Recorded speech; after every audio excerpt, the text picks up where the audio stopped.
Buenos dias, GCTV. You already know what it is, man. Back at it, like two vatos around the corner with a torta, trying to have at it. Bye, bye, bye, in the drop, ba-da-ba-ba-ba, peel the top. You already know what it is in a Menudo Style direct fashion. You guys see the thumbnail, so we're about to get it in. But before we do, let's hit that like and subscribe button. Put your notification bell on all, so that way you're abreast of all the dope content that I am bringing. And I appreciate all the support. Now let's get into it. You see that thumbnail, man? Blacks. The blacks, right? The brothers, man. The Africano brothers. The blacks versus everybody. Anybody can get it, man. And why is it like that? It's not supposed to be like that, man. It's supposed to be unity. It's supposed to be love for all. It's supposed to be respect. That's the way I was taught. But it seems like there's always an elephant in the room when it comes to different ethnicities discussing the brothers, man, the blacks, right? Having done a lot of time in prison, CYA throughout California, other states, you know, I can understand the situation. I've seen it from every different angle and perspective. And I can tell you right now, man, it's a cold world out there. It's a cold game why the brothers get teamed up on. You know, why the brothers always have to fend for themselves. And it seems like they don't have alliances or they don't have allies. Ain't no one fucking with them. It's, if anything, it's always some type of drama with other people, with other races or other ethnicities. And I never got it, but I understand it. You know, I understand it. People are scared of the unknown. They're scared of what they don't know. You know, it's hard to identify with the people, man, they're not trusting. They ain't trying to fuck with you. Their gente, their people, their history, they went through so much, just like everyone else has. But at the same time, they went through so much, man. They're not going to give up that ghost, Holmes. They're not going to easily be swayed in a direction of unity or easily be swayed in a direction of peace. Because with them, Holmes, warriorism is instilled in the brothers. Now, when I was a young kid, I'm not going to lie to you, straight up, it was a very racial atmosphere, a very racial environment that I was in the youth authority. You know, quietly as it's kept, I can sit here and say I'm from Northern California and it was all love and it was all embracement. And because we rocked, you know, sometimes with the brothers, man, there was never no tension, but that'd be lies. That'd be bullshit.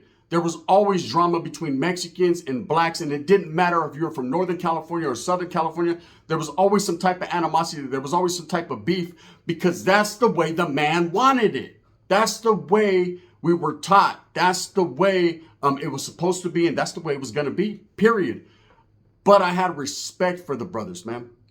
I had respect because, I mean, at that time, they had the numbers. The numbers were about even. When I was down south in Southern California, there was a lot of Southsiders, a lot of Southerners, but there was also a lot of brothers, blacks. And it seems like every compa that I went to, every building that I touched, you know, the Northerners were always the minority. There was always maybe at the most 10 to 12 of us. If we ever touched that, usually 5 or 6. But there was at least 30 Sureños on the yard. There was at least 20, 25 blacks on the yard, and then a couple others, and a white guy and a partridge in a pear tree, right? And that's just what it was. Woods, there wasn't many of you. But we were able to all get along sometimes, at least for the most part. But there was always tension there with the brothers. It seemed like if the brothers got a little bit deeper, Mexicans started tripping. If Mexicans got a little bit deep, the brothers started tripping, right? And I always wondered why that was. I always wondered why the blacks and the Mexicans, this beef kept going, why this beef was going on. And I understand when there's two groups that have numbers that are deep, someone always wants to be superior more than the other. Someone always wants to be that one group calling the shots, calling the cuetes, running the program. I've seen, you know, blacks and Mexicans get down over things of changing the TV channel, you know, not filling up the mop bucket, you know, not making your bed properly. Any little fucking reason, you know, to have a black and brown issue, I've seen it. It happened, especially in the youth authority where a lot of kiddie games were being played, a lot of fucking CYA politics. You know, it seemed like black and brown were at odds, and it didn't matter what city you were from. Now, of course, what I liked about being in Southern California and that area was I got laced up a little bit into the gang lifestyle of, you know, Southern California, LA, San Bernardino, of course, the Inland Empire, San Diego. I met a lot of these individuals and I respect a lot of them. You know, I would have never knew about the A-Trade gangsters or the Rich Rolling 60s or the O's period. I would have never knew about the Hundreds or Raymond Avenue Crips, you know, or PJ Watts or the Bounty Hunter Bloods or, you know, Pacoima Pyrus. These individuals, I would have never even thunk about being from Northern California. We just didn't have that. You know, we had our Crips and we had our Bloods, but we always looked at them as a little bit different than the ones that were from Southern California. Southern California is where it was established. It's always going to be more pura, where it was this guard. It's going to be that way, y'all. It's always going to be more established where it starts. You know, of course, you had real gangsters, man. You had that gang mentality, especially in places like Stockton, where the Crips, townhomes, Baby Loke, all that 44 Gs, they were doing their thing in the Merced Gangster Crips and the Merced Original Bloods and the Northside Pyrus, and of course the Sacramento, the Zillas, and so much and so on and so forth. You have all that, and real gangs, give them their props. Some give them their flowers. They're really doing that gangster shit. But at the end of the day, it was different, a different wiggle in Southern California. It was more original. It was more, you know, that's where it started, homie. Let's just keep it real. Let's not sugarcoat or add preservatives, you know. But growing up in the area that I grew up in, there were blacks, okay? We didn't beef necessarily, you know, but we didn't get along. There was no, we just didn't, it was weird because it didn't seem like we ran in the same circles, homie. You know, if we were there, they were over there. If we were here, they were there. You know, there was never no problems or no tension where we actually met heads up and there would be an issue. I remember one time, there's a spot in Merced called Mountain Mike's Pizza, right? It's kind of like a little spot where people go. I know that they just had a murder recently there. Things be cracking right there in the Central Valley. It's just how it is. But I remember that was a spot where we used to go hang out, watch the 49ers, Raiders games, things of that nature. You know, had a lot of 49er fans from the hood, a lot of Raider fans from the hood, and then some off-brand ass Kansas City fans from the hood. I don't know how that came about. You know what I mean? Shout out to Kansas City, but at the same time, fuck Patrick Mahomes. Now, anyways, we were there one time, and one of the homeboys, he's an Africano, he's black, right? But he's a Norteño, and he brought some family members from Oakland. I remember they were tripping. They were tripping being around so many Mexicans, and we weren't tripping on them, but they were tripping on us, but not to the point of wanting to fight or anything, just like, whoa, they were flabbergasted. They couldn't believe it, and indubitably. We weren't even tripping, so we got at them like, hey, this is just the way it is. They weren't aware that their primo was a homie. They thought that their primo was black, right? But he wasn't. He was, but he wasn't. You know, he was black, but he was black and brown and putting game down in. You know, and that's just what it was. Now, in the Bay Area, the blacks moved different. You know, they have a lot of history there.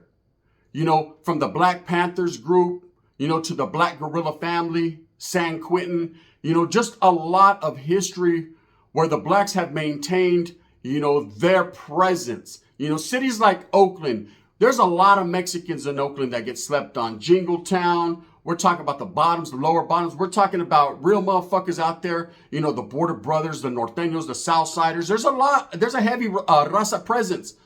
But let's keep it real and let's keep it kosher like a dill pickle. Snap into it. I'm going to tell you right now straight up, the blacks control the majority of Oakland. It's just what it is.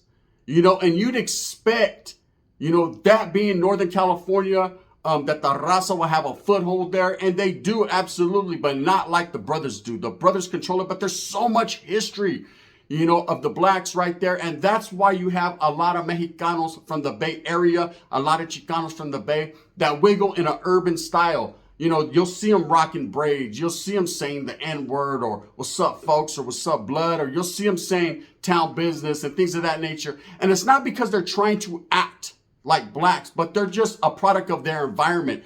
They're just adapting to the surroundings. When you grow up with the heavy presence of a different ethnicity, you're definitely gonna take some of their culture, some of their words, man, and run with them. It's just the way it is. That's just like the blacks that grew up around us in our barrio, man. They were like, what's up, bestie? You know what I mean? Straight up. What's up, primo? That's how they grew up.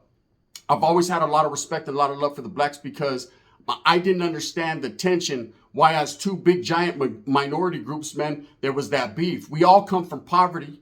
We all come from welfare. We all come from rats, roaches, and shiesty approaches. We all come definitely from the ghetto, most of us, and didn't have a father presence, a father figure in our lives. A lot of us, man, had moms that, were just trying to make it, or had fathers that were just trying to make it. And we went through that struggle. So it seemed like it left a bitter taste in the motherfucker's mouth to see us constantly being incarcerated at alarming rates in big numbers, to only be going at it, black and brown. That's what they want, man.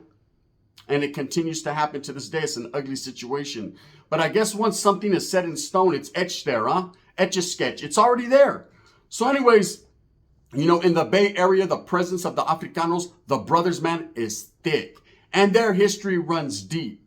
You see the individuals on the thumbnail. Those are the 3 founders of the Black Guerrilla family. The Black Guerrilla family no longer has a stranglehold on the California Department of Correction, no longer has a stranglehold on the system. Best believe they're not extinct, Holmes. This ain't the dinosaur age. Best believe they haven't just went away, but their presence, their notoriety is not there like it once was. And that's because people change, times change. When you form a group that's political, when you form an organization that's very structured, there's a lot of people that ain't going to want to go with the flow, that are wanting to go against the grain because they think that's old bullshit. But let me tell you, groups like the Black Panthers and groups like the Black Guerrilla family definitely kept their presence felt and definitely gained and garnered their respect within the system and on them streets.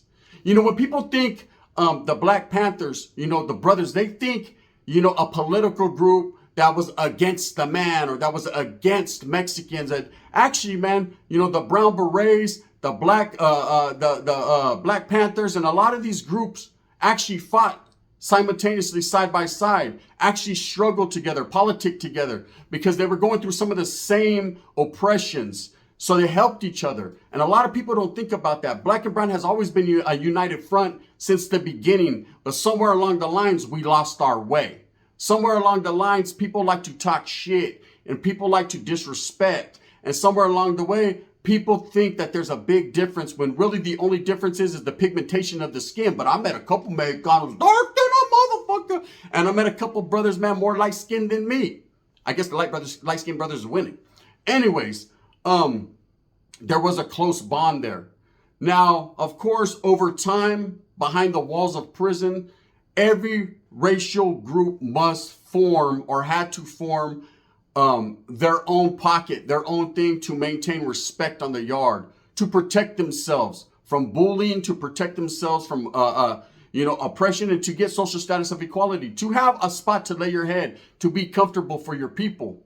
And the blacks had that with the Black Guerrilla family. Of course, now you have Kumis, you have Crips, you have Bloods, you have these different subsets that actually started within the system or outside of the system that have been able to maintain and take over for the blacks, but there's still constant drama. And why is it that it seems like the brothers, the blacks, are always against everybody? You hear about tension between the Woods, the Skins, and the blacks.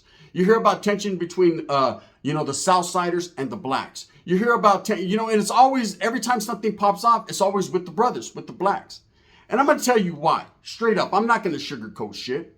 It's because a lot of people don't like the way that they move. Back in the days, it was all about respect.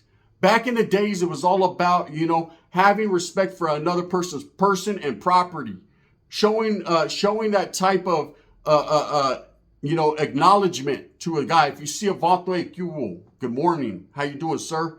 Everything is sir in prison. That's one thing I'll tell you straight up for those of you that ain't never been there. Morning, sir. Because you want to treat a man how you want to be treated. You want to treat a man with professionalism, and with the utmost respect. And you understand that respect will get you a long way in prison. It will gain you the ultimate respect. That's what it's all about. But somewhere along the line, a lot of the younger black guys went into prison and got a little rambunctious, a little loud, a little noisy, just weren't respecting some of their elders, weren't with that program, wasn't with that political structure, wanted to do them. And that's where you have to separate the streets from prison. You have to separate these two things because they are nothing of the same. That is not the way of the wiggle. Vatos that were your enemies on the streets are no longer your enemies when you're incarcerated, depending upon your race. Now you're looked at as a brown man or a sureño or a norteño or a Latin king or whatever the case may be. And you'll see a lot of others Usos, shout out to my Uso brothers, man, that were actually claiming Crips or Bloods or North or South on the streets, and they actually get incarcerated and let it go so that they can fuck with their people, because they know at the end of the day it's all about their gente and their struggle and strive to survive. Well, the same thing was with the blacks back in the days. It was all about that struggle and that strive to survive, but somewhere along the line, someone had the bright idea for separation, for different groups, and that's where there was a flaw in their mix. That's where there was a mistake was made. Now, in other states, you're going to have a lot of the brothers sticking together. It's a black thing, right? And it's always been a black thing. But in the California system, it's fragmented into a lot of different groups. And that's why everybody has tension with the blacks, because you could be cool with the Crips over here, but the Bloods are tripping on power. You could be cool with the Sangres over here, but the Crips are set tripping. It's always something. But I've never understood this underlying animosity. And case in point, trip out on this. There was a guy that got at me the other day. You know, he left a comment. You know, I'm not gonna lie, man. I just laughed at it, kind of moved on, didn't even address it. But he was like, "Hey, you're constantly showing love to black and brown and to the blacks, man. You got to worry about your people first." Why? Hey, homie, you're talking to you're speaking in the wind, homie, and it's blowing that way. I already know about my people. See, I've already been through the struggle about my people, fought on the front lines for my gente and my people. You know, but I'm a true believer in non-racism. I'm a true believer in anybody that goes through the struggle, and anybody that's worthy of the cause, man, is worthy of the cause, no matter the pigmentation of your skin, the urban environment you grew up in. See, I don't have a racist bone in my body. Just like the Vato, hey, why don't you have Mexicanos on your screensavers? It's always blacks. Hey, they sing good. I'm going to listen to all music, man, because at the end of the day, good music is great music, and that's just me. You know, one day it might be Los Bukis, the next day it might be Ryder J. Clyde. I don't know. It just depends on how I feel that morning. And that's a fact. You know, the situation is this when it comes to the blacks. They've always been constantly at war with everyone within the system and even on the streets. And why is that? You know, and look, I'm going to be honest with you guys. You know, I'm not going to fucking bullshit you. You know, I got a lot of black friends, a lot of brothers that I respect, and I always will, no matter what. Nothing can change that. But most of the shit I was involved in, most of the melees, most of the fights, you would think it would be with Sureños, or you would think it would be with other Norteños or actives, or it's been always with the blacks. There's always been a tension there. You know, I'm going to tell you a little story one time. So there was this brother that got to the gym. We were gym living, level 3, man. Gym was popping too, man. There was a lot of everything. It was going on, a lot of cell phones, a lot of whatever, right? Anyways, there was I'd say about 20, 30 brothers there. You know, they were doing their own thing. Like I said, they were in different pockets, different groups. I had a few homeboys that I fucked with. And anyways, we're doing our thing. But one of the homeboys liked to G. He liked to gamble. G means gamble, right? He liked to gamble. And he got into it with this brother, man, over some card game or whatever. That was their business. I'm going to let a man be a man. But of course, man, if the homeboy's getting beat up on, you know, we going to jump in. That's just the way it was. But anyways, they never got to that point of them actually beefing. The brother owed him some money. The homie was like, I'm going to go ahead and need that. The brother was like, shit, we'll see. And that was that. Whatever little fight they had is what they had, little argument. So I wasn't really tripping. I was out that mix. I didn't gamble because I understand that gambling, man, will get you caught up every fucking single time in prison if you can't win. And I was in line, man, for I think it was Razors or something. And this brother that was owing, he felt the tension. He thought because we were chopping it up earlier and we were just conversating about a Mac Mall beat, man, we weren't even fucking tripping. He thought we were going to make a move on him. And because he thought that, man, I was right there going to get my razor. I remember that day too. Shit, I needed to shave like I was looking like Tom Hanks from Castaway, right? Hey, Wilson! I was in that motherfucker trying to shave. I woke up on the ground with 2 black eyes and only got hit on one side. What happened? I was leaking, right? This brother done knocked me out, man. Pulled a PC move so he can get the fuck up out of there. Did his one action in that program right there that he chose to do, did it make me judge all the brothers? Absolutely not. There's been so many times, man, that I've got into beef with brothers, man, and I didn't hate them. See, there's not a hating bone in my body when it comes to the brothers or anyone else. The Woods, the Southsiders, Norteños, nobody, man. Even vatos that don't like me, I don't hate them. It is just what it is, you know. There will be a time and a place for everything. But at the same time, you know, I've always wondered why the blacks get, you know, this stigma put on them, or why they're hated so much by so many different ethnicities, or why they're always at war with everyone. You know, I've actually sat down and conversated with some OGs, some real OG black dudes, man. Cool than a motherfucker, man. I've had the privilege of sitting down with some of the most strong-minded, some of the most educated and intelligent men that I've ever met in my life, and they happen to be blacks. Just facts, you know. I'm not on anyone's jock, man, or giving anyone their flowers more than they deserve, but I'm gonna tell you the truth. Very highly intelligent individuals. And I asked them these questions, you know, why the brothers always tripping? And they say it's more so the youngsters have an animosity or feel a certain type of way because of the mistreatment of their people for so long, you know? And I said, yeah, but you can't take it out on everyone. You can't hate every white man because of what some white men did. You can't hate every Mexican because someone boned your old lady, or you boned his old lady more than likely. You just can't hate, right? But that just is the way it is. You know, it just is the way it is. I know in Southern California, man, there's a lot more tension between black and brown than any other place probably in this world. And that's because there's more black and brown presence there. You have to understand, when you grew up 2 streets over, man, and your gangs don't get along for whatever reason, and usually it's over women or money or just territory, there's going to be that tension, and then that's going to leak off into the prison system. You know, when there's certain politics and certain, you know, people ask me, you know, Gun, you say that there's no tension, but why can't Mexican Southsiders eat after blacks, or why can't, you know, and that's just the way it is, Holmes. Don't ask a lot of these vatos or myself why come or how come. It just is, son, and that's just what it be like. Spencer, you know, that's just like Norteños fraternizing or eating after white dudes. It ain't gonna happen. But no one ever talks about that, you know. I try to give everyone their due process. I try to give everyone the real, because that's what I'm here for, to give you the real as it gets. You know, I've seen riots. I've seen melees. You know, I've seen the brothers get moved on viciously. I've seen the brothers move on people viciously. One thing I can say about the blacks, man, is definitely when it does comes to shove and it really comes time, they do stick together for the most part. You know, and the Youth Authority was different. In the Youth Authority, it wasn't a black thing like that. In the Youth Authority, the Bloods and the Crips were separated until the truce and all that. But before that, homie, they was banging on wax. So you already knew you can get off with the Crips or get off with the Bloods, and more than likely they wouldn't help each other. Gradually over time and years spent there, they started to form a union, and like, fuck that, we got to get off with these essays, and that was just it. But it ain't all about fighting, man. It's all about prospering as a people, coming together as a gente and as a people. Fuck the division, fuck the hate, man. Forget about, you know, prison politics, and forget about street gang politics, man. And we're talking about grown men, black and brown men. You know, when you go to your job, Holmes, and there's a couple brothers right there and you work together, The key word is together. So then you can't go back home and be like, man, that fucking Africano, man, he's fucking lazy. Or, you know, they can't go back, man, them essays, man, fuck them, right? All they want to do is drink on Fridays. Everybody, there's always you know, you're going to identify with your own. You're going to struggle with your own first and foremost. But learn that every person is going through some of the same shit. You know, it could be that Wood in the corner, man. No, we don't care about these white dudes. Yeah.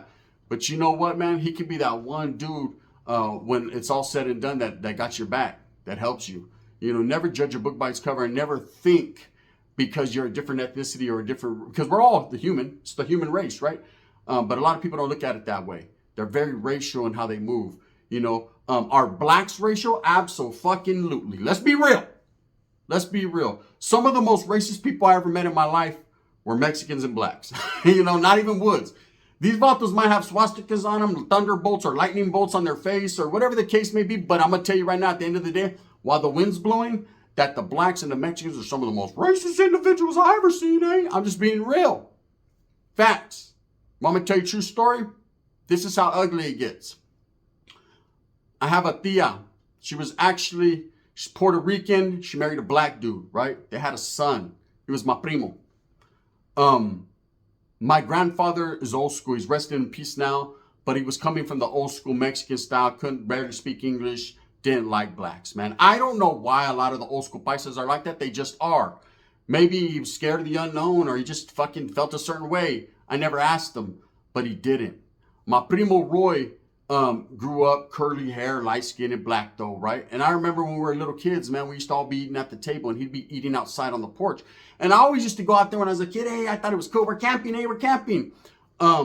But I never realized that my grandfather, my own grandfather, didn't allow him to eat at his table or come in the house just based off of because he had, he was black. And I remember one day I refused to eat at my grandfather's table. He slapped the dog shit out of me, but I still refused because I truly didn't believe in that. I was an advocate for racism. I was an advocate for, man, that's my family. That's my blood. I don't give a fuck what color he is, man. I don't get down like that. Gradually over time, my grandfather really never changed, but his eyes were opened when all his granddaughters started marrying black dudes. And that's just what it was. He had to just be bitter, not better, and just accept it. That's what it is. In life, everyone's going to gel together. We're from the United States. I mean, this is where we're at. I know people hate to say, damn, because she's getting the foot long, but your prima's probably going to marry your brother, man, and your homeboy is probably going to marry his sister. And that's just how it is. That's the get down now. We're all one. We're all coming together, man. I know a lot of people don't like it. It leaves a bitter taste in their mouth. But sounds good. That's what the fuck it is. Anyways, man, shout out respect to the blacks. A lot of people don't give them their flowers, don't give them their respect. Coming from the Mexican side, and I'm gonna say from the brown side, man, I've never had no real beef. I mean, I fought with them, I fought beside them, I fought against them. Tomorrow if I go outside, man, and a brother wants that smoke, then we're gonna have to get that smoke. But it's not because he's black, it's because he disrespected me. I don't look at race that way, man. I don't give a fuck where you're from or what you do, as long as you don't disrespect me, man, and it's all good in the hood. With that being said, I hope that you move smooth with a purpose. I hope that you get everything that you want coming. And remember, at the end of the day, it's all about the struggle to strive and the strive to struggle. Shout out and respect to the blacks. I gave you one, man, because I believe they truly deserve it. It's the blacks versus everyone. And I'll still never know why.